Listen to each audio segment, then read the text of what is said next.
अगस्त 29 हमारी प्रतिदिन की रूटीन मिनिस्ट्रीज की ओर से आप सबको नमस्कार।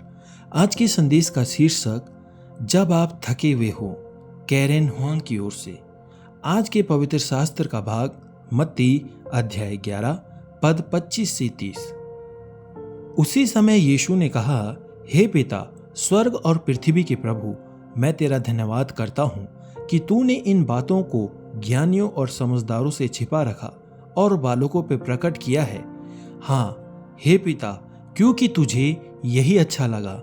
मेरे पिता ने मुझे सब कुछ सौंपा है और कोई पुत्र को नहीं जानता केवल पिता, और कोई पिता को नहीं जानता केवल पुत्र, और वह जिस पर पुत्र उसे प्रकट करना चाहे। हे सब परिश्रम करने वालों और बोझ से दबे हुए लोगों, मेरे पास आओ, मैं तुम्हें विश्राम दूंगा। मेरा जुआ अपने ऊपर उठा लो और मुझसे सीखो, क्योंकि मैं नम्र और मन में दीन हूँ, और तुम अपने मन में विश्राम पाओगे, क्योंकि मेरा जुआ सहज और मेरा बोझ हल्का है। मुख्य वचन अध्याय 11 पद 28। हे सब परिश्रम करने वालों और बोझ से दबे हुए लोगों, मेरे पास आओ, मैं तुम्हें विश्राम दूंगा। मैंने दिन का अपना काम खत्म किया और चुपचाप शांति में बैठी थी। मेरा लैपटॉप मेरे सामने था। मुझे उस दिन पूरा किए गए काम को लेकर उत्साहित होना चाहिए था, लेकिन मैं नहीं थी। मैं थक गई थी। काम पर एक समस्या को लेकर चिंता के बोझ से मेरे कंधे दर्द कर रहे थे और मेरा दिमाग एक परेशान रिश्ते के बारे में सोचने से थक गया था। उस रात इन सब से बचने के लिए मैं टीवी देखने लगी, लेकिन मैंने अपनी आंखें बंद कर ली। प्रभु, मैंने फुसफुसाया, मैं अत्यधिक थकान से और अधिक नहीं कह पाई।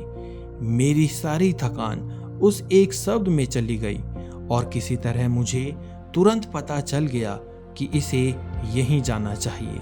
यीशु हमसे कहता है, मेरे पास आओ जो थके हुए और बोझ से दबे हुए हो, मैं तुम्हें विश्राम दूंगा।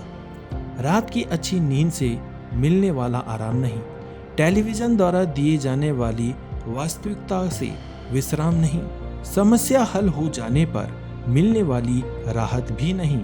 हालांकि ये आराम के अच्छे स्रोत हो सकते हैं, लेकिन ये जो राहत देते हैं वे थोड़े समय के लिए होती है और हमारी परिस्थितियों पर निर्भर करती है।